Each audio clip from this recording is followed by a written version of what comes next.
Psalm 138, a psalm of David.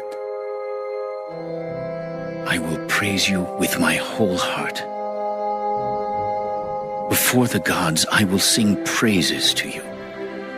I will worship toward your holy temple and praise your name for your loving kindness and your truth.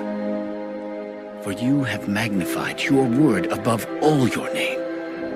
In the day when I cried out, you answered me and made me bold with strength in my soul.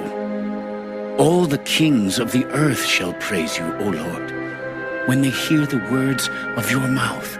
Yes, they shall sing of the ways of the Lord, for great is the glory of the Lord. Though the Lord is on high, yet he regards the lowly, but the proud he knows from